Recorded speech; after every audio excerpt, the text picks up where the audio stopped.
महाविकास आघाडी येऊ शकते ना, तो पण ऑप्शन तुम्ही का नाही मला विचारत. त्यामुळे अर्थातच पुढच्या आठवड्यात सगळ्यांशी चर्चा होईल.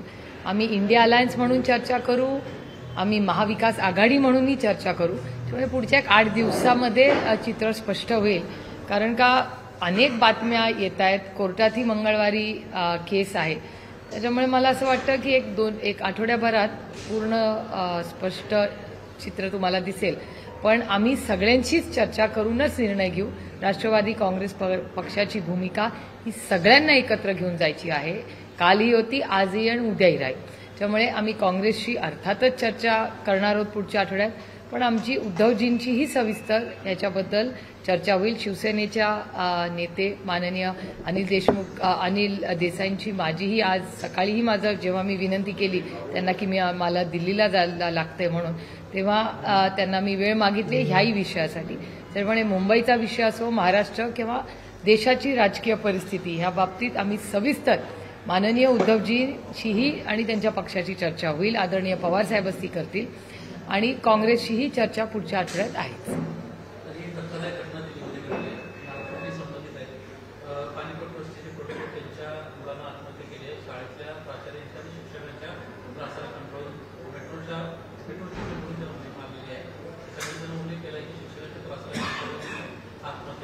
ही अस्वस्थ आणि वेदना देणारी घटना आहे. अर्थातच मला वाटतं त्यांना अटकही झाली असं तुमच्या चॅनलवर दाखवण्यात आलं.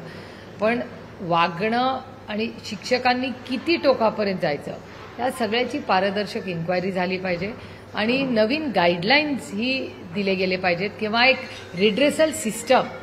म्हणजे परवाच आम्ही एक महिलांच्या मीटिंगमध्ये जी महिला पत्रकारांचीच होती योगायोगाने, त्याच्यामध्ये मी जेव्हा गेले होते तेव्हा आम्ही एक प्रश्न विचारला की महिलांच्या प्रश्नासाठी सरकारने विशाखा कमिटीज कंपल्सरी केल्या होत्या, त्या खरंच होतात का, त्या किती स्ट्रेंथन आहेत, किती इम्प्लिमेंटेशन होतात. तसंच मुलांच्यासाठी काही रिड्रेसल सिस्टम किंवा शिक्षक असेल त्यांची काही कंप्लेन असेल तर काय सिस्टम, काय यंत्रणा आहे. न्यू एज्युकेशन पॉलिसी भारत सरकारने आणली आहे, तर त्याच्यात मूल हे केंद्रबिंदू ठेवून हा निर्णय न्यू एज्युकेशन पॉलिसीचा घेतला आहे. तर आम्हाला सगळ्यांना याचा जातीने लक्ष घालावं लागेल. आणि अशी घटना कुठेही दुर्दैवी घटना आहे, धक्का देणारी घटना आहे, कुणाचं तरी मूल आहे होय.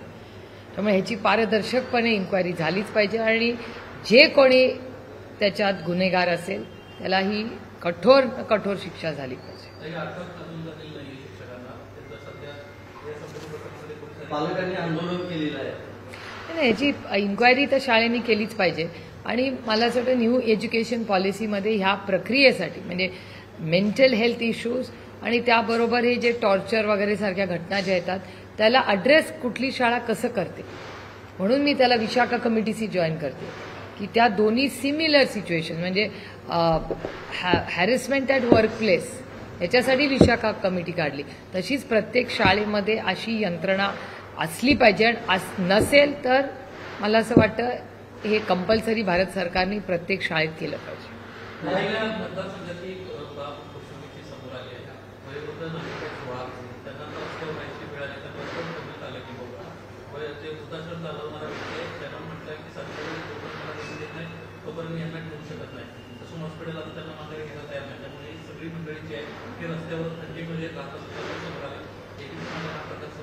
तुमच्या चॅनलवर मी सकाळी ती बातमी जरूर पाहिली आणि मी स्वतः पुणे म्युनिसिपल कमिशनर, त्यांची खरं तर आज कमिशनरांची तब्येत ठीक नाही आहे, तरी माझं बोलणं झालं त्यांच्याशी. ते 1-2 तासांनी औषध घेऊनच जाणार आहेत ऑफिसला आणि ते आजच त्याचा दुपारून आढावा घेणार आहेत. तर दुपारपर्यंत त्यातलं आपल्याला चित्र स्पष्ट होईल. मग माझं स्वतः पुणे म्युनिसिपल कमिशनरशी बोलणं झालं या संदर्भात. महायुतीमध्ये सगळं काही आलेलं नाही.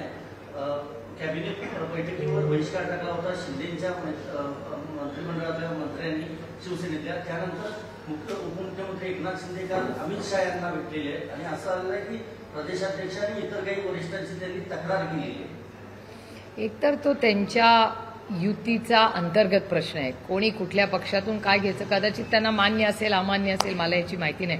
कारण का साधारणपणे त्या सगळ्याच पक्षांकडून एकामेकाचे लोक ते घेत आहेत असं तुमच्याच चॅनलवर दिसतं. कदाचित ते त्यांचं अग्रीमेंटही असेल, आम्हाला नाही माहिती की एकामेकाकडून घेतलं तर चालतं नाही चालतं.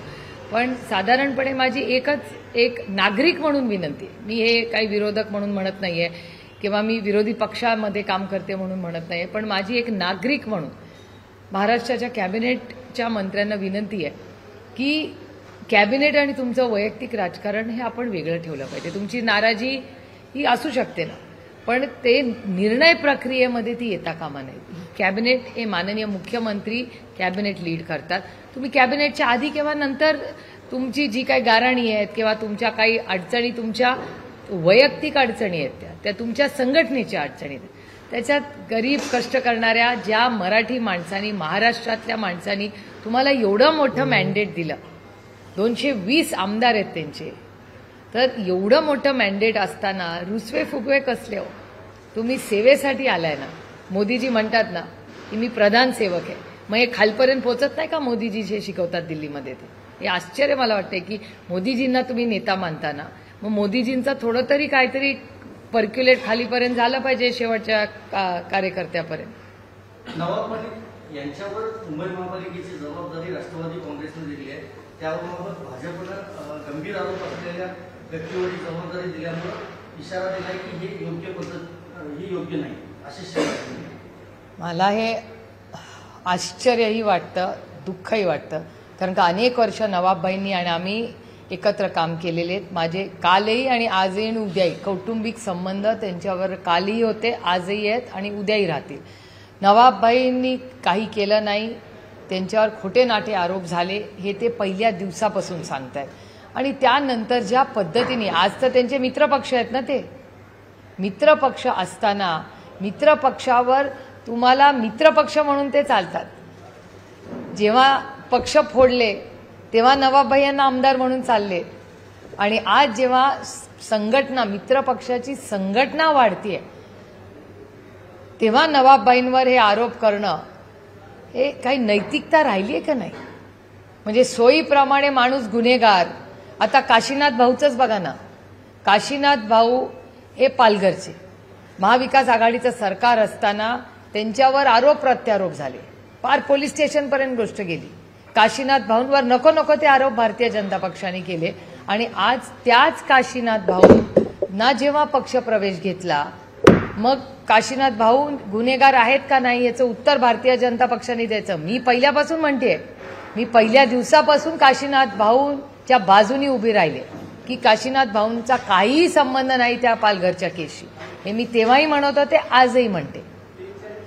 पण भारतीय जनता पक्ष तेव्हा त्यांना गुन्हेगार म्हणतो, आणि आता स्वतःच्या सोयीच्या राजकारणासाठी आज त्यांना काशीनाथ भाऊ त्यांचा प्रवेश घेतला. नंतर टीका झाल्यानंतर त्यांनी त्याला स्थगिती दिली. हा कुठला न्याय? तुमच्याकडे एवढं मोठं होम डिपार्टमेंट आहे, काय करतोय पक्ष?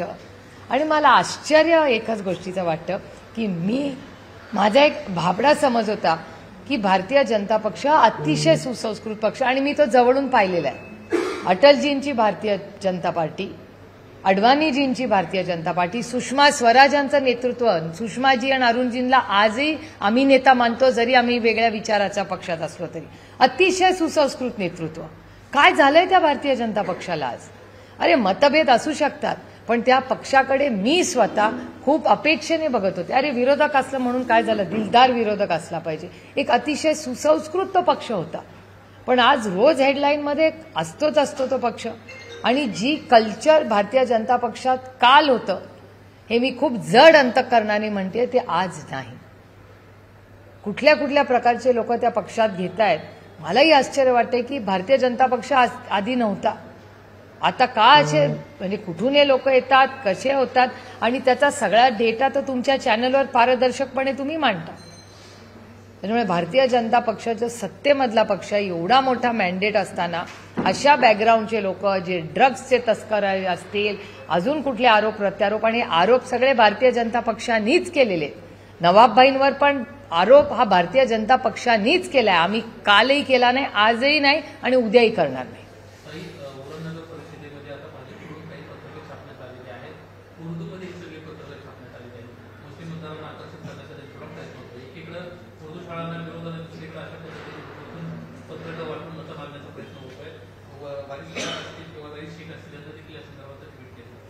गंमत एका गोष्टीची आहे की काँग्रेस पक्षाला ज्या ज्या गोष्टी नको नको म्हणून भारतीय जनता पक्ष महाराष्ट्रात सत्तेवर आला त्या सगळ्या गोष्टी ज्याच्यावर टीका भारतीय जनता पक्षाने केली त्याच गोष्टी, तीच लोक, त्याच फॅमिली, तोच परिवारवाद, म्हणजे ज्या परिवारवादाबद्दल आम्हाला टीका केली असे 6 नगर अध्यक्ष तुमच्याच चॅनलनी दाखवलंय, माझा आरोप नाहीये, तुमच्या सगळ्या चॅनलची काल संध्याकाळची स्टोरी होती की भारतीय जनता पक्षाच्या 6, माझं चुकत असेल नंबर तर I am happy to correct it, पण 6 नगर परिषदेचे अध्यक्ष ज्या 6 महिला आहेत त्या तिथल्या स्थानिक आमदाराची आई, बायको किंवा वहिनी आहेत.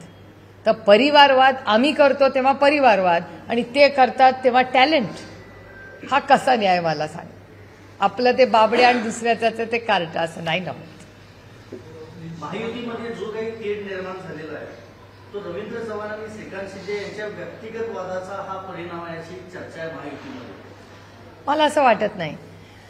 मला ऍक्च्युली मी काल हे जेव्हा मी तुमच्या सगळ्यांच्या चॅनलवर बघत होते ना तेव्हा मी विचार करत होते भारतीय जनता पक्षाचे कुठला नेते दिल्लीवरनं आले होते आणि त्यांनी एक भाषण केलं होतं. कदाचित तुमच्याकडे तो डेटा असेल माझ्यापेक्षा, पण मला म्हणजे ते भाषण क्लिअरली आठवते, पण ते कोणी केलं हे मला आठवत नाहीये. त्यांनी असं एक भाषण केलं होतं, मला वाटतं रवींद्र चव्हाणजीच जेव्हा त्यांनी जबाबदारी घेतली त्यांच्या वेळीच का त्याच्या आधी वेळीच, की भारतीय जनता पक्षाने असं काम केलं पाहिजे की मित्र पक्षांनीही तुमची येऊन कंप्लेंट माझ्याकडे केली पाहिजे की हे काय चाललंय, इतक्या ताकदीने तुम्ही पक्षाचं काम केलं पाहिजे. हे कोण, म्हणजे नड्डाजी आले होते ते बोलले होते का कोण मला आता आठवत नाही, पण मी हे भाषण काढीन कारण का मला क्लिअरली आठवते हे भाषण. आणि मी विचार करत होते तेव्हा की बापरे, हे मित्र पक्षांची ही कंप्लेंट आली पाहिजे, हा तुमचं क्रेडिट असेल किंवा हे तुमचं मेडल असेल, इतकं तुम्ही संघटनेला ताकद दिली पाहिजे. जी त्यांच्या जागेवर ते बरोबर आहे. भारतीय जनता पक्षाचे जे कोण दिल्लीवरनं नेते ते आले होते आणि ज्यांनी हे भाषण केले ते त्यांच्या जागेवर योग्य आहे, कारण का ते त्यांचा पक्ष वाढवायला उभे आहेत आणि त्याच्यात काही गैर नाही, प्रत्येकाला आपला पक्ष वाढवायचा असतो. त्याच्यामुळे ह्या सगळ्या प्रक्रियेमध्ये हे भाषण कोणी केलं हे मला क्लिअरली आठवतंय. त्याच्यामुळे कदाचित रवींद्र चव्हाणांना ट्रॉफी दिली जाईल या भाषणामध्ये. ते काय म्हणले होते त्यांचे नेते की तुम्ही पक्ष वाढवा, काही करा. आणि देवेंद्रजींचं एक भाषण मला आठवतंय, कुठेतरी मागच्या वेळेस त्यांनी केलं होतं ठाण्याच्या बाजूला कुठेतरी, की साम दाम दंडभेद, काही करा, लोकांना निवडून आणा आणि नाहीतर पक्ष वाढवा. हे त्यांचं भाषण मी कधीच विसरणार नाही. त्या पद्धतीनं काल एकनाथ शिंदे आणि अमित शहा यांची भेट झाली. त्यात अमित शहांकडनं म्हणजे जी माहिती मिळते त्यानुसार अमित शहा असं म्हणाले की माझं लक्ष आहे महाराष्ट्रामध्ये नेमकं काय चाललेलं आहे आणि मित्रपक्ष किंवा सहयोगी पक्ष म्हणून तुमच्या कुठल्याही पद्धतीचा अन्याय होऊ देणार. त्या पद्धतीनं तक्रार एकनाथ शिंदे यांनी रवींद्र चव्हाण आणि भाजपच्या इतर नेत्यांची केलेली आहे. त्यावर त्यांचं हे वक्तव्य म्हणजे अमित शहा विरुद्ध देवेंद्र फडणवीस हा जो वाद आहे किंवा तो असल्याचं बोललं जाते. आपली काय नाही, मला नाही दुसरे काय घर में क्यों झाकू मैं, त्यांना त्यांच्या अंतर्गत निर्णय प्रक्रियेत काय चालत असतील, कारण का त्यांच्या तिन्ही पक्षात, म्हणजे तुम्हाला आठवत असेल तुमच्याच चॅनलवर तुम्ही दाखवलं होतं की सोलापूरमध्ये त्यांनी राष्ट्रवादी काँग्रेस पक्ष अजित पवारांच्या पक्षातून लोक घेतले, परवाच्या दिवशी बीडलाही तसंच केलं. त्याच्यामुळे कदाचित त्यांच्या त्या सगळ्या निर्णय प्रक्रियेत काय त्यांचं ठरलेलं आहे हे मला माहिती आहे. मला कसं माहिती असेल. त्यांनी एक पत्र दाखवलं, ते पत्र बॉटॅनिकल गार्डन यांनी जिल्हाधिकारी यांना दिलं होतं आणि त्यात संपूर्ण जमिनीची माहिती, व्यवहार हे सर्व प्रकरण कलेक्टरांना समजवलं होतं.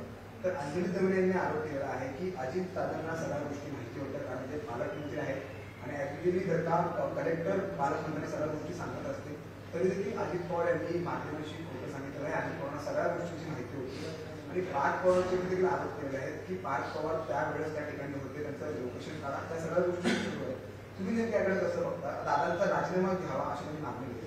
हे बघा, ही लोकशाही आहे, प्रत्येकाला बोलायचा, मागणी करायचा अधिकार भारतरत्न डॉक्टर बाबासाहेब आंबेडकरांनी दिलेला आहे. त्याच्यामुळे त्या संविधानाप्रमाणे हा देश चालतो, कुणाच्याही मनमर्जीने तो चालत नाही. त्याच्यामुळे अंजलीताईंना त्यांची प्रेस घेण्याचा, त्यांचे अधिकार मागण्याचा अधिकार संविधानानेच दिलेला आहे. आणि मला असं वाटतं या सगळ्या प्रश्नाची उत्तरं हे फक्त आणि फक्त माननीय मुख्यमंत्रीच देऊ शकतात. याचं कारण असं की पहिला पहिली सरकारकडून कॉमेंट कुणाची आली? ही माननीय मुख्यमंत्र्यांची आली आणि मुख्यमंत्र्यांच्या आदेशावरनच 30 दिवसाची इन्क्वायरी सुरू झाली आणि त्या इन्क्वायरीचा रिपोर्ट काय वगैरे तो पारदर्शकपणे होईल हे माननीय मुख्यमंत्री म्हणले. त्याच्यामुळे राज्याचे ते मायबाप सरकार आहे.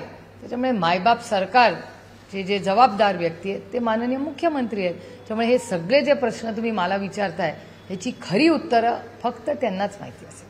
मुख्यमंत्री पदाची आता 25 वर्ष कारभाराला शपथ घेत आहेत नितीश कुमार. हो, ते नितीश कुमारजींना अर्थातच मनापासून खूप खूप शुभेच्छा. आणि त्यांच्या चेहऱ्यावरच एवढं मोठं मतदान हे सगळ्यांना झालेलं आहे. जे प्रेसवाले किंवा जे काही सर्वेज रिपोर्ट्स येत होते हे बिहारचं इलेक्शन हे फक्त आणि फक्त नितीशजींच्याच नेतृत्वात सगळे लढलेले आहेत. त्याच्यामुळे हे जे काही घवघवीत यश मिळालेलं आहे हे नितीश कुमारजींचं आहे आणि आज ते शपथ घेत आहेत 10व्यांदा. त्यांना मनापासून खूप खूप शुभेच्छा. अजित पवार यांच्या पक्षातलं मुंबईतलं नेतृत्व जे ते नवाब मलिक बऱ्यापैकी करताना दिसत आहे आणि भाजपचे मंत्री आशिष शेलार यांनी म्हणजे लोकमतला दिलेल्या एका मुलाखतीत ते असं म्हणाले की नवाब मलिक यांच्या नेतृत्वात असलेल्या राष्ट्रवादीबरोबर आम्ही निवडणूक लढणार नाही, त्यांच्यावर कुठली तडजोड होणार नाही. मुंबईत फक्त भाजप आणि शिवसेना, एकनाथ शिंदेची शिवसेना हेच निवडणूक लढणार. म्हणजे कुठेतरी नवाब मलिक यांच्यावरनं भाजपमध्ये पुन्हा एकदा भाजप आणि शिवसेना म्हणजे महायुतीमध्ये कुठेतरी एक अडचण निर्माण होताना नाही, मला काय आश्चर्य वाटत नाही. कारण का तुम्ही जर अमितभाईंचं भाषण तुमच्याच चॅनलवर दाखवतात, अमितभाई शाह काय म्हणले होते की ते एकटेच लढणार आहेत. हे अमितभाई शहानी 1 वर्षापूर्वी सांगितलं होतं. त्याच्यात नवीन काय? त्यामुळे मला काय आश्चर्य वाटत नाही. दुसरं, नवाबभाई यांना सिलेक्टिव्हली लागतं. नवाबभाई पहिल्या दिवसापासून म्हणतायत की मी काही चुकीचं केलं नाही. त्याच्यामुळे माझा त्यावेळेस आम्ही एकत्र होतो तेव्हा पण माझं तेच मत होतं, आजही तेच मत आहे आणि उद्याही नवाबभाईंबद्दल माझं तेच मत राहणार आहे. पण भारतीय जनता पक्षाने सिलेक्टिव्हली नवाबभाईंच्या बाबतीत दरवेळी स्टँड बदललेला आहे. जेव्हा राष्ट्रवादी काँग्रेस पक्ष त्यांनी भारतीय जनता पक्षाने फोडली तेव्हा त्यांना नवाबभाई चालले. असेंब्लीमध्ये वोटिंग करताना नवाबभाईंचं मत ह्यांना चालतं, बाकी सगळं ह्यांना नवाबभाईंचं चालतं. पण जेव्हा ह्यांना सोयीचं नसतं तेव्हा ते नवाबभाईंना दूर करतात. त्यामुळे असलं राजकारण मी आजपर्यंत कधीच पाहिलेलं नाही. आणि काहीतरी नैतिकता दाखवली पाहिजे. तो माणूस आपल्या अरे ताकदीने उतरा ना. आता भुजबळ साहेबांना जेव्हा अटक झाली तेव्हा मी गेले ना अर्थ रोडला, मला त्याच्यात काही वाटलं नाही. कारण का भुजबळ साहेब पहिल्या दिवसापासून म्हणत होते की मी काही केलं नाही, मी विश्वास ठेवला भुजबळ साहेबांवर आणि मला काही कमीपणा वाटला नाही ना. कोर्टात जायचा ना अर्थ रोड जेलवर जायचा. राऊत साहेब जेव्हा राऊत साहेबांना अटक झाली काय ताकदीने राऊत साहेब लढले. राऊत साहेब आले ना बाहेर, अनिल देसाई साहेब, नवाबाई, किती लोकांची उदाहरणं देऊ मी तुम्हाला. अनिल देशमुख साहेबांवर तर 100 वेळा रेड झाले, 106 का 8. मी पार्लमेंटमध्ये किती वेळा कधी ऐकलंय? 106 का 7 वेळा त्यांच्या घरावर रेड झाली. नंतर काय झालं पुढे? त्याच्यामुळे त्यांच्याच हे दुर्दैव आहे की भारतीय जनता पक्ष यंत्रणा, कुटुंब उद्ध्वस्त होतात. कधीतरी त्या नवाबभाईंच्या, अनिल देशमुख साहेबांच्या, संजय राऊत साहेबांच्या, अनिल देशमुख साहेबांच्या कुटुंबाचा कधीतरी, भुजबळ साहेबांची नातवंड, सुना, लेकी यांचा कधीतरी विचार करा. माणुसकीच्या नात्याने गुन्हेगार आम्ही असलो ना तर आम्हाला फाशी द्या, माझ्या सकट सगळ्यांना. पण नसेल तर यंत्रणा राजकीय लोकांचं आयुष्य उद्ध्वस्त करण्यासाठी आणि सोयीचं राजकारण करण्यासाठी हे खूप हानिकारक आहे, एक समाजासाठी हानिकारक आहे. त्यामुळे सिलेक्टिव्ह जे नवाबभाईंचा वापर करतात ना हे अतिशय दुर्दैवी आहे आणि मी त्याचा जाहीर निषेध करते. असलं गलिच्छ राजकारण आम्ही कधी केलं नाही आणि कधी करणारही नाही. संभाजीनगर शहरातला एक मुद्दा समोर आलेला आहे. महापालिकेचं इलेक्शन झालेलं नाही आपल्याला माहिती आहे राज्यातले अनेक, पण संभाजीनगरमध्ये एक शिवदलित युवा होता, अक्षरशः त्याला वाळवी लागलेली आहे. प्रशासनानं त्याकडे पूर्णपणे दुर्लक्ष केलेलं आहे. राज्यात महायुतीचं सरकार आहे, सगळेच राजकीय पक्ष शिवाजी महाराजांचं नाव होतात पण त्याकडे नाही. मला काय आश्चर्य वाटत नाही. कारण का इलेक्शन आलं की मी तुम्हाला एक छोटंसं उदाहरण देते. कालच मला एक पत्र आलंय, मला वाशिमवरनं एक पत्र आलंय. तुम्ही इंडिपेंडेंटली हे चेक करावं.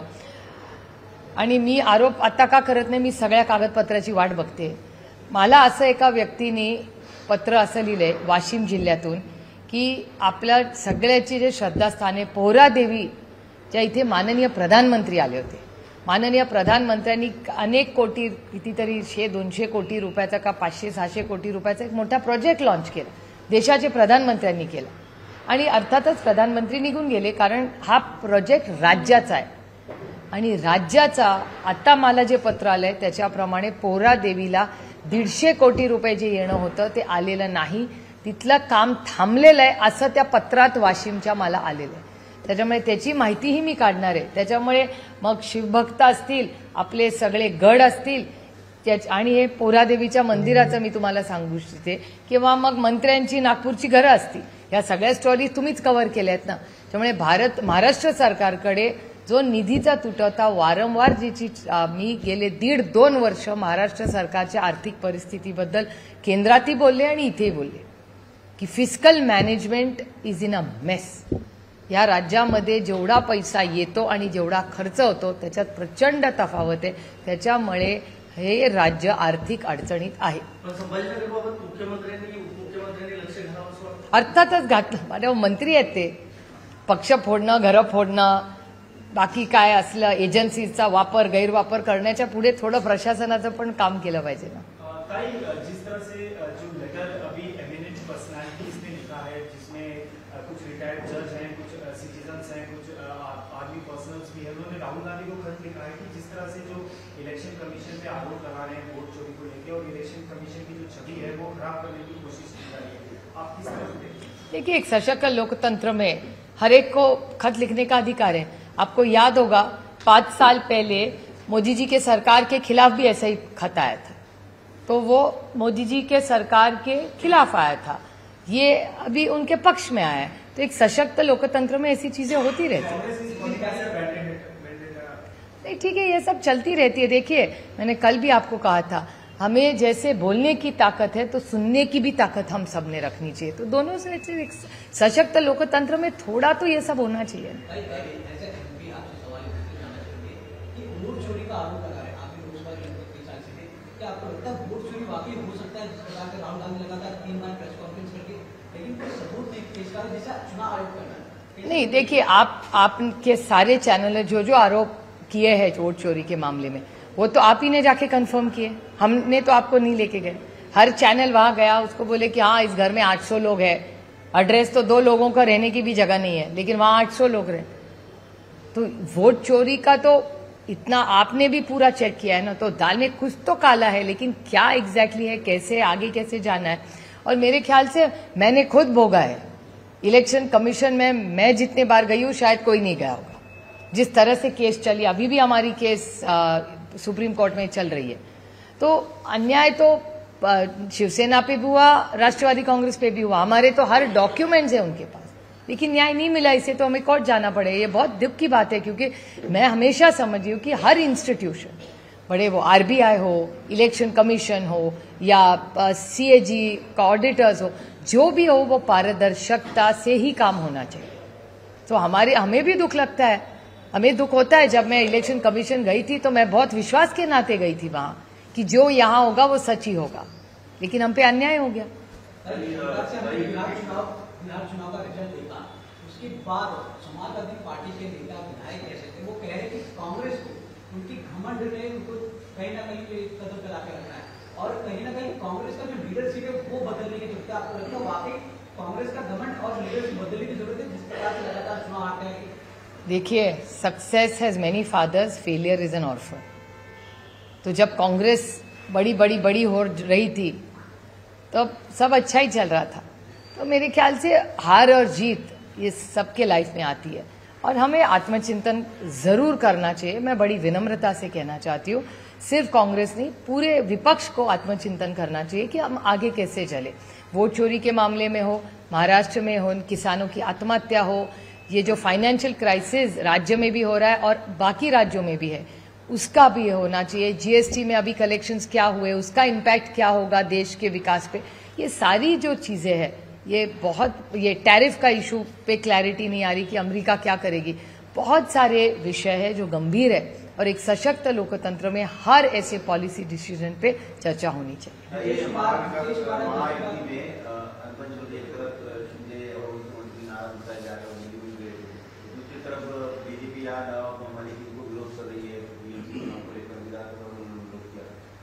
ये कंसिस्टेंटली इनकंसिस्टेंट, ये बीजेपी की लाइन हमेशा रही है, क्योंकि जब उन्होंने एनसीपी तोड़ी तब नवाब भाई तो उनके साथ गए ना, तो उनका नवाब भाई का वोट इनको चलता है लेकिन नवाब भाई नहीं चलते, ऐसे कैसे होगा।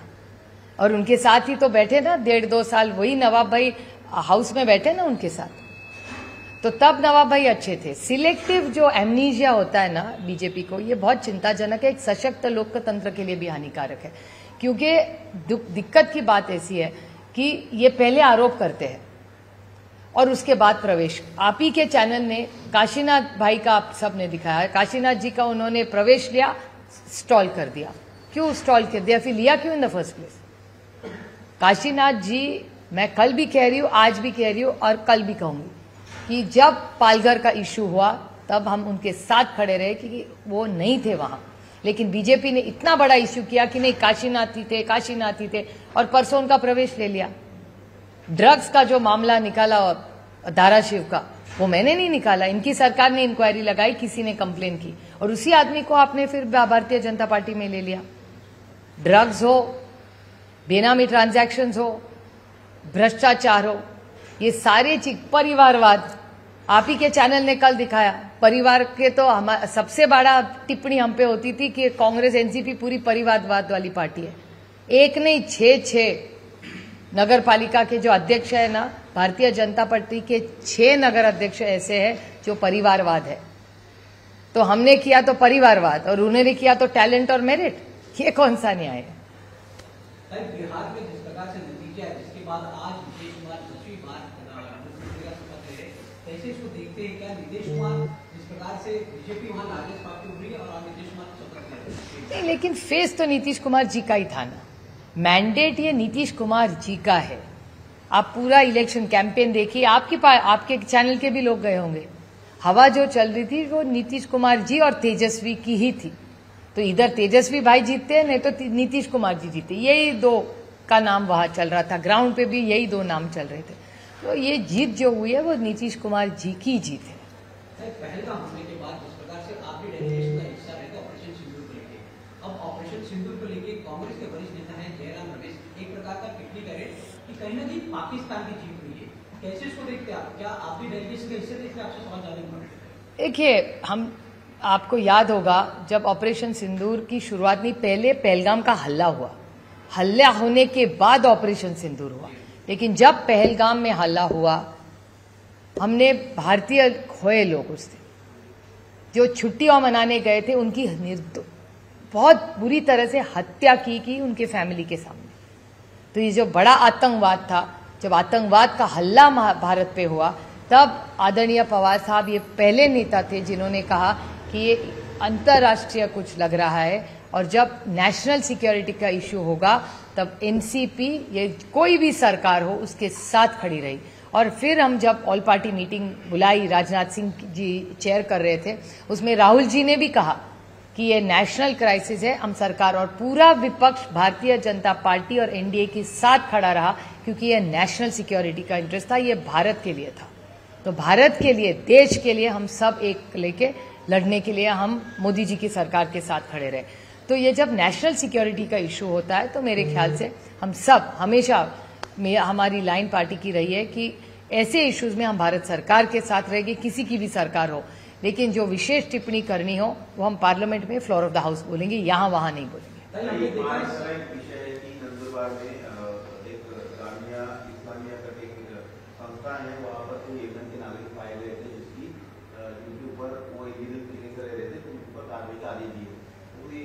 जांच के भी आदेश केंद्र सरकार ने दिए थे और ईडी की इसकी जांच की जा रही है, उनकी प्रॉपर्टी सीज करने का आदेश दिए है। और कीड़ सुनाया गया कि ऐसे अल्पलाज जिनके घर में इसका नाम आया, तो ये संस्थान यहाँ पर बना पड़े और देश तक में लिप्त है। लेकिन कुछ मुस्लिम संगठन के नेता और कुछ लीडर्स का कहना है कि जो दोषी से उन्हें को पाया जाए और बेवजह किसी को ना परेशान किया जाए। आपकी क्या राय है? अरे वहां तो बीजेपी के सांसद है, उनको पूछिए। भारतीय जनता पार्टी की सत्ता है ना नंदुरबार में, तो उनको पूछिए। कितने 10 साल 2 टर्म रहे वहां, तो उनको पूछना पड़ेगा। भारतीय जनता पार्टी जवाब दे। होम मिनिस्ट्री भी उनके पास ही है कितने सालों से, तो होम मिनिस्ट्री भी बीजेपी के साथ है। और वहां के जो सांसद रहे वो भी बीजेपी के ही है, वहां की लोकल जिला परिषद बीजेपी की है। तो उनको पूछिए, वही एडमिनिस्ट्रेशन में है तो क्या कर रहे हैं वो। भारतीय जनता पार्टी को जवाब देना पड़ेगा इसका। अरे लेकिन भारतीय जनता पार्टी जवाब देना। ये जो सवाल पूछे जा रहे हैं, सरकार क्या कर रही है, सरकार केंद्र में भी उनकी, राज्य में भी उनकी, जिला परिषद में भी उनकी, तो जवाब दे। शायद इन्होंने उनके ब्लेसिंग से ही हो सकता है, मैं नहीं कह रही हूं है, पूछ रही हूँ, क्योंकि सारी सत्ता उन्हीं की है ना। सरपंच से प्राइम मिनिस्टर तक नंदुरबार में पूरा उन्हीं का है ना 10 साल से, तो फिर उनको जिम्मेदारी लेनी पड़ेगी भारतीय जनता पार्टी को। बिल की बात करते हैं, जिस प्रकार से कई राज्यों में कई अनेक प्रकार के मिले, जैसे कि राज्यपाल के पास जाते हैं या राष्ट्रपति के पास जाते हैं। इसके बाद कई राज्यों ने सुप्रीम कोर्ट में याचिका दाखिल की थी कि कहीं ना कहीं टाइम लिमिट सेट किया जाए कि बिल को कितने सीमित के अंदर पास करना चाहिए। अब उस सुप्रीम कोर्ट का फैसला है कि हम कहीं ना कहीं राज्यपाल और प्रेसिडेंट को नहीं बोल सकते कि आप टाइम लिमिट सेट करें। आप एज एमपी कैसे देखते हैं, क्या आपको लगता है टाइम लिमिट सेट करना जरूरी है? नहीं जरूरी, हम खुद भी कर सकते हैं। हर चीज कोर्ट पे क्यों छोड़ना, उनको बहुत काम है इस देश में, तो क्यों ना हम ही उस पर चर्चा करें, राज्य में चर्चा हो, पार्लियामेंट में चर्चा, और हम खुद तय करें कि कौन सा बिल कब लाना है, उसका टाइम लिमिट क्या है। ये हम भी चर्चा कर सकते हैं पार्लियामेंट में। अगर सरकार प्रस्ताव लाए तो हम सब चर्चा के लिए तैयार है। मैम, दिल्ली ब्लास्ट के बाद उमर अब्दुल्ला का स्टेटमेंट आया है कि जिस तरह से जो कश्मीरी है उनको जिस तरह से परसेप्शन बनाने की, क्रिएट करने की कोशिश की जा रही है, अभी उनको डर लगने लगा है। जब वो राजधानी में गाड़ी चलाते हैं तो उनके लाइसेंस पे कश्मीरी रहता है, तो उनको लगता है कि कहीं ना कहीं सभी नजर से उनको देखा जाता है। किस तरह से? नहीं, मेरे ख्याल से सेंसिटाइज करना चाहिए पुलिस को कि बहुत सारे जो इस देश में रहता है वो भारतीय है, उसका मान सम्मान, जितना हक आपका है उतना ही मेरा है, इनका इतना ही आपके कैमरामैन का है।